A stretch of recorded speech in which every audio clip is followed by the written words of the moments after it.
Welcome back. I am Vivek Bindra. I am a motivation speaker, leadership consultant और business coach. मेरी इच्छा रहती है कि आपको इस चैनल के माध्यम से सारे वो पावरफुल टूल्स और वो सारे बिजनेस के मेथड्स और प्रोसेसेस आपको शेयर करता रहूं, ताकि हमारे देश में छोटे छोटे व्यापारियों को वो मदद, वो नॉलेज मिल सके जो उनको वेस्टर्न यूनिवर्सिटीज में जाके नहीं मिली। आज बात करूंगा मैं कि एक ऐसे इकोसिस्टम बिल्ड कर देते हैं एक कॉमनैलिटी के बेसिस पे। पीड़ित लोग, जब कई पीड़ित लोग, कई दुखी लोग, कई परेशान लोग मिलकर के इकट्ठे जुट हो जाते हैं, एकजुट हो जाते हैं, उस लीगल फॉर्मेशन को सरकार ने एक लीगल फॉर्मेशन की पॉसिबिलिटी दी है जिसको बोलते हैं कोऑपरेटिव सोसाइटी। कोऑपरेटिव सोसाइटी में एक कॉमन इकोनॉमिक इंटरेस्ट को सेफगार्ड करने के लिए, कॉमन सोशल इंटरेस्ट को, या कॉमन और किसी ऐसे इंटरेस्ट में जिसको सामने वाले को लूटा जा रहा हो, दुखी किया जा रहा हो, बहुत सारे पीड़ित लोग इकट्ठे मिलकर के सामने समाज में कई चुनौतियों का इकट्ठे एकजुट होकर सामना कर सकते हैं, और उस मूवमेंट को बोलते हैं cooperative movement, cooperative society. Cooperative society ये जिस प्रकार private limited company, public limited company, partnership company, LLP या प्रोप्राइटरशिप, इसी प्रकार इसको भी एक लीगल स्टेटस दिया गया है।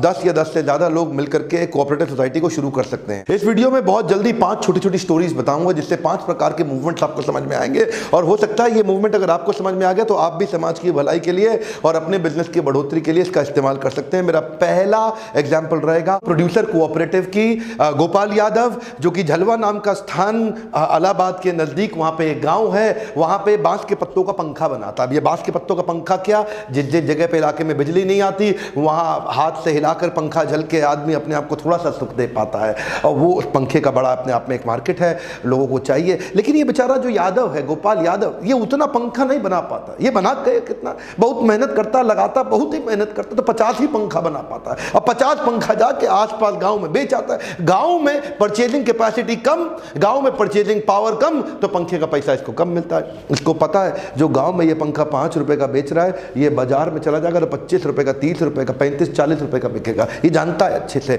लेकिन सोचा यार 25-50 पंखा लेके कहां जाएगा इतना दूर, और फिर आएगा क्या बचेगा, कितनी मेहनत लगेगा। अब ये सोचे कि मैं अगर जाऊं बाहर तो मेरे को कम से कम 500 पंखा लेके जाना चाहिए, तब जाने का 1000 पंखा लेके जाना चाहिए, तब जाने का फायदा हो। अब ये सोचा 1000 पंखा बनाऊं कैसे, मेरे पास मशीन नहीं है, मेरे पास मैन पावर नहीं है, मेरे पास कैपिटल नहीं है, मेरे पास इंफ्रास्ट्रक्चर नहीं है, मेरे पास तो कोई जमीन नहीं, मेरे पास तो कुछ भी नहीं है, मैं कहां से 2000-5000 पंखा बनाऊं। यही आती है बात प्रोड्यूसर कोऑपरेटिव की। ऐसे कई पंखा बनाने वाले लोग जब इकट्ठे हो जाएंगे आपस में, और एक मिल करके एक पढ़े लिखे आदमी को मैनेजमेंट में डालें जो चोरी ना करे, जो उनको तंग ना करे, जो ट्रस्ट वर्दी हो, और मिल करके एक मैनेजमेंट तैयार कर लें, और ये सब पंखा झलने वाले मिल करके बाजार से लोन ले लें, बैंक से लोन ले, मशीन सेटअप करें और हाई स्पीड पे बहुत सारे पंखे बनाएं।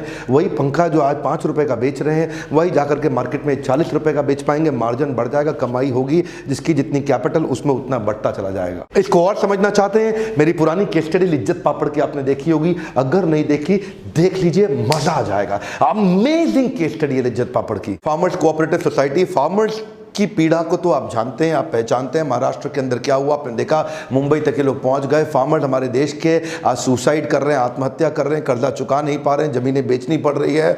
क्यों ऐसा हो रहा है? क्योंकि उनको ठीक पैसा मिल नहीं पाता उनके लिए मार्केट में। तो आज एक कहानी शुरू करूंगा। साउथ कश्मीर का एक प्यारा सा इंसान गुलाम मोहम्मद, इसके पास एक भैंस थी जिससे ये उत्पादन करता था 12 लीटर दूध का। ध्यान दीजिएगा, 2 लीटर ये घर में यूज करता था, 10 लेकर के बाहर बाजार में जाता था कि भैया 10 लीटर दूध मैं बेचना चाहता हूं, क्योंकि इसको उत्पादन में मेरा को कुछ खर्चा लगा, वो खर्चा निकलेगा, कुछ पैसा बचेगा। जिसको ये दूध बेचने जाता था वो उसको 18 रुपए लीटर देता था। कहता था मुझे मार्केट में जाना, मुझे आगे जाकर के देना है, मेरे खर्चे हैं, वो उसको 18 देता था। 18 रुपए लीटर में, इस 18 रुपए लीटर इसको मिलता था, मार्केट का रेट 40 रुपए लीटर का था। बीच का पैसा वो मिडिलमैन बीच में खा जाते थे। अब ये उनसे बहस करे तो वो माने नहीं, इसका अपना खर्चा भी ना निकल पाए। तो एक दिन गुलाम मोहम्मद ने सोचा क्यों ना ऐसा करूं कि मैं खुद ही शहर चले जाऊं और मैं खुद जाकर के शहर में दूध बेचा। उसमें क्या दिक्कत है, बीच में मिडिल मैन की मुझे जरूरत ही नहीं। अब वो शहर जाने के लिए उसको चाहिए थी मोटरसाइकिल। मोटरसाइकिल वो खरीदने गया वहां पे साहूकार से मोटरसाइकिल खरीदने गया, तो वहां पे उसको 5% ब्याज पे उसे मोटरसाइकिल दी, यानी कि कर्जा दिया जिससे मोटरसाइकिल खरीदे वो। अब 5% का मतलब हो गया साल का 60% ब्याज के ऊपर लिया, तो वो उसके ऊपर इतना भार पड़ गया जिसका वो अनपढ़ व्यक्ति हिसाब जोड़ नहीं पाया। बहरहाल ये मोटरसाइकिल तो ले आया और दूध 5 दिन का इकट्ठा करता, 50 लीटर दूध लेकर के शहर जाता। शहर में वहां मंडी पे जो आदमी बैठा वो उसको बोलता, ए तेरा कम से कम इसमें 20 लीटर तो खराब हो गया। 50 में तेरा 20 खराब है, इतने दिन से तू रखा हुआ है, तो 30 का पैसा दूंगा, बाकी 20 का दूंगा नहीं।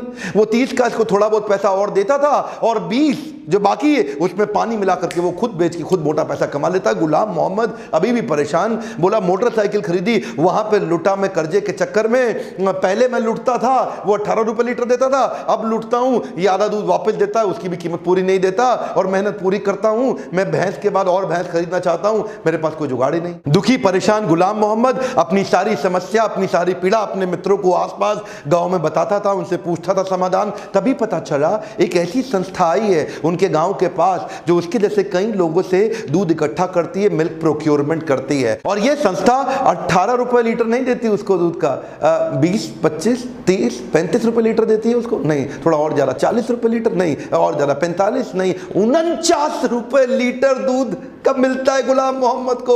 और इस संस्था का नाम क्या है? अमूल। इसको बोलते हैं सहकारिता, इसको बोलते हैं कोऑपरेटिव मूवमेंट, कोऑपरेटिव सोसाइटी की ताकत। अमूल ने ऐसे कई लोगों को व्हाइट रेवोल्यूशन, श्वेत क्रांति के माध्यम से उनको सही पैसा दिलाया। वो पैसा इमीडिएट देता है, कोई उधारी का चक्कर नहीं, पूरा दूध लेता है फ्रेश, रोज आके कलेक्ट करता है। इस गुलाम मोहम्मद को शहर जाने की आवश्यकता नहीं, गुलाम मोहम्मद के घर के नजदीक आ जाता है। इसे कहते हैं सहकारिता। अमूल का आज टर्नओवर 38,000 करोड़ रुपए का, एक अमाउंट कितना, 38,000 करोड़ रुपए का। अमूल हमारा क्लाइंट भी है। और खुशी की बात बताएं, पिछले 7 साल के अंदर अमूल ने 24 रुपए लीटर से रेट को बढ़ा के 49 रुपए लीटर कर दिया है, जो आज एक किसान को अमूल देता है। जो किसान, देखिए ध्यान दीजिए, ये इतना पैसा जो अमूल बढ़ा रहा है, मेरा मन करता है अमूल के ऊपर एक पूरी केस स्टडी बना दूं। अगर आप चाहते हैं कि अमूल पे पूरी केस स्टडी सुनना तो नीचे कमेंट बॉक्स में जरूर बताइएगा, ज्यादा लोगों का कमेंट आएगा तो अमूल पे भी केस स्टडी दूंगा। मेरा तीसरा उदाहरण है housing cooperative society. Housing cooperative society भी बनाई गई है कुछ बिल्डरों के द्वारा, बहुत सताए जाने के कारण, उनके साथ तंग करने के कारण। पीछे एक उदाहरण के रूप में अब तो रेरा कंप्लायंस आ गया। खैर, अगर आप जब भी कोई फ्लैट खरीदना चाहते हैं तो पहले बिल्डर चेक कर लीजिए रेरा कंप्लायंट है कि नहीं है। रेरा कंप्लायंस पे आपकी सुरक्षा बढ़ जाती है। Coming back to the example, 2010 के आसपास एक बिल्डर ने कुछ फ्लैट लॉन्च किए पुणे के पास में, महाराष्ट्र में, और वहीं एक साहब ने, सज्जन ने जाके वहाँ पैसा दिया। अपना 20% देने के लिए उन्होंने अपना 1 BHK फ्लैट बेच करके दे दिया और बाकी का लोन ले लिया। और बोला गया उनको कि 2013 के अंदर उनको फ्लैट मिल जाएगा।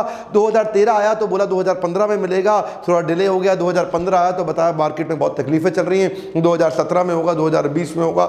अल्टीमेटली बेचारे का मकान भी बिक गया जिसमें रहता था, जो खरीदना चाहता था वो मिला नहीं, ऊपर से लोन सर पे और चढ़ गया, बैंक की किस्तें बन गई, किस्तें देनी पड़ रही हैं, जाए तो कहाँ जाए आदमी। इसके लिए हाउसिंग कोऑपरेटिव सोसाइटीज कहीं बनी, और तभी उस आदमी को उनके रिश्तेदारी ने मिल करके, इस प्रकार के 100 लोग इकट्ठे हुए, 100 लोगों ने मिलकर ज़मीन खरीदी। उस जमीन पे एक अच्छे बाहर से एफिशिएंट, इफेक्टिव कॉन्ट्रैक्टर को पकड़ा जिसके पास पूरा एक्सपीरियंस था, ऊपर मैनेजमेंट अच्छी बनाई कोऑपरेटिव सोसाइटी में, और उसी ने उनके लिए पूरी सोसाइटी तैयार कर दी। सोसाइटी खड़ी हो गई। वही सोसाइटी का फ्लैट जो पहले उनको 4,000 रुपये पर स्क्वायर फीट पड़ रहा था, वही अब उनको 3100 रुपये, 3,000 रुपये स्क्वायर फीट पड़ गया। क्यों? क्योंकि बड़े सारे मार्जिन खत्म हो गए, कई लोगों को बहुत सारी सैलरियाँ नहीं देनी, मार्केटिंग की कॉस्ट खत्म, ब्रांडिंग की कॉस्ट खत्म, और वही फ्लैट जो 4,000 रुपये का पड़ता था अब 3,000 का हो गया। हो सकता है 2900 का पड़े। कोऑपरेटिव सोसाइटी में कई बार प्रॉफिट भी हो जाता है, सरकार उस पर टैक्स भी नहीं देती, उसके बेनिफिट भी होते हैं। आप अगर उसमें से कुछ फ्लैट बेच दें तो आपको और ज्यादा इनकम हो जाए, जिसको आप आपस में बाद में उन सारे मेंबर्स के अंदर बांट दें जिन्होंने अपना पैसा इन्वेस्ट किया था। चौथा है क्रेडिट कोऑपरेटिव सोसाइटी। इसके लिए मैं आपको यूपी के अंदर पीलीभीत के पास एक गांव की कहानी सुनाता हूं। एक साहब, अब बेचारे उनके पास उनको बैंक लोन देता नहीं, क्योंकि उनके पास वो क्रेडेंशियल्स भी अवेलेबल नहीं है जिससे बैंक उनके लोन को अप्रूव कर सके। बेटी की शादी आ गई, बेटी की शादी में पैसा चाहिए, गए साहूकार के पास। साहूकार कौन? उस इलाके का पीलीभीत का सबसे बड़ा बाहुबली। बोला ले जाओ पैसे, कोई बात नहीं। ये जाकर के उनसे मांगे 10 लाख रुपए। वो बोले ठीक है, कोई बात नहीं, आपको दूंगा 4% पे ब्याज, बहुत सस्ते में दे रहा हूं। ये बोला दे दो, कोई बात नहीं। 4% मतलब क्या हो गया? साल का 50%। साल का 50% मतलब उसका 10 लाख, अगले साल 15 लाख रुपए हो जाएगा। क्या? हाँ, अगले साल 15 लाख हो जाएगा। अब वो सोचा यार 15 लाख ना हो जाए कहीं, 6 महीने में जुगाड़ करके इसको मैं 12.5 ही वापस कर देता हूं, क्योंकि 6 महीने में कर दूंगा, 1 साल में 15 तो 6 महीने में 12.5 ही होगा ना, 5 की जगह 2.5 आधा अमाउंट हो गया। तो ये 12.5 लेके पहुंच गया उनके पास 6 महीने के बाद। बोला ऐसा है सेठ जी, ये 12.5 लाख रुपए आपके वापस देता हूं। सेठ जी बोले क्या 12.5 कैसे भाई, तेरे तो 14.5 बन गए। बोला 6 महीने में तो दे दिया मैंने आपको। नहीं, तेरे प्री पेमेंट चार्जेस भी तो हैं, वो काफी मोटे लग जाते हैं। तेरे प्रोसेसिंग फीस चार्जेस भी तो हैं, वो तो मैंने तुझसे लिए ही नहीं। और इंटरेस्ट, ये तो कंपाउंडिंग इंटरेस्ट था राजा, इसलिए तेरा अमाउंट थोड़ा बढ़ गया। अब ये बेचारा गांव का आदमी, इसने क्या किया, इसको कहीं सुझाव दिया गया। कई लोगों के साथ मिलकर इन्होंने क्रेडिट कोऑपरेटिव सोसाइटी बना दी, जिसमें लोग मिलकर के अपना पैसा डालते हैं। पूरा पक्के खाते में पैसा जाता है, सब मिलकर अपना डालते हैं। जो जिस प्रपोर्शन में डालते हैं उस प्रपोर्शन में इनको मनी लेंडिंग का बाद में बेनिफिट मिलता है। जिसको चाहिए वो उसमें से विड्रॉ भी कर सकता है। तो पहले जो 50% पे करना पड़ रहा था, अब वो 10% पे बोरोइंग कर पा रहे हैं, यानी कि एकदम अचानक 1/5 हो गई इनकी कॉस्ट। बिहार में भागलपुर के नज़दीक एक पास के गाँव में शंभू नाम का आदमी रहा करता था। वो शंभू जो दुकानदार के पास गया 1 लीटर तेल लेने के लिए, तो उस पर MRP लिखा हुआ 225 रुपए। MRP तो आप लोग जानते हैं ना, मैक्सिमम रिटेल प्राइस, यानी कि उससे ज़्यादा नहीं चार्ज किया जा सकता। वो दुकानदार उससे 250 रुपए मांगता। वो बोला भैया ज़्यादा क्यों मांग रहे हो? दुकानदार बोला मुझको दूर जाकर शहर से लाना पड़ता है, मेरी एक्स्ट्रा कॉस्ट आती है, इसलिए तो मैं लूंगा ही लूंगा।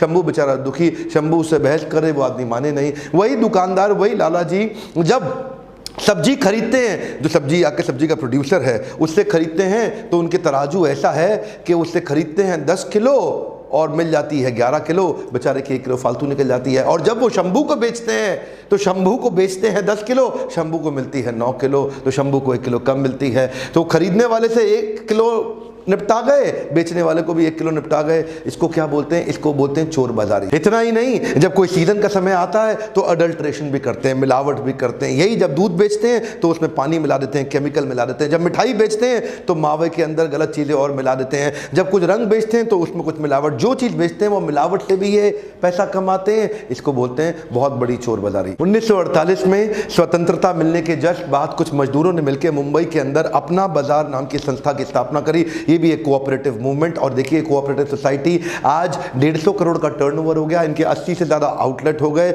और देश भर में इसका नाम इतना हो गया। अपना बाजार, ये सहकारिता का मूवमेंट जो इस प्रकार की चोर बाजारी से लोगों की, अपने आसपास के लोगों की सुरक्षा करता है, उनको सही दाम दिलाता है। 2 बातें और बताना चाहता हूं। कोऑपरेटिव सोसाइटी के कुछ नुकसान भी होते हैं, कुछ तकलीफें भी होती हैं, जिनके कारण ये पनप नहीं पाते, ये चल नहीं पाते। पहला कि फंड लिमिटेड रहते हैं, ज़्यादा फंड कभी मिल ही नहीं पाते क्योंकि लिमिटेड लोग ही साथ में रहते हैं। दूसरा, लैक ऑफ सीक्रेसी, इसमें चीज़ें आप कॉन्फिडेंशियल रख नहीं सकते। जो मेंबर्स हैं उनमें हर एक को हर एक चीज़ पता रहती है, इसलिए कंपनी की स्ट्रैटेजी बाहर चली जाती है। अगला है पब्लिक को कॉन्फिडेंस आता नहीं है, क्योंकि कई बार कोऑपरेटिव सोसाइटी के लोग पैसा लेके उड़ गए, निकल गए, या धांधलेबाजी कर गए, या टॉप पे बैठे लोगों ने कम पढ़े लिखे लोगों का बेवकूफ बना के उनके पैसे का दुरुपयोग कर लिया।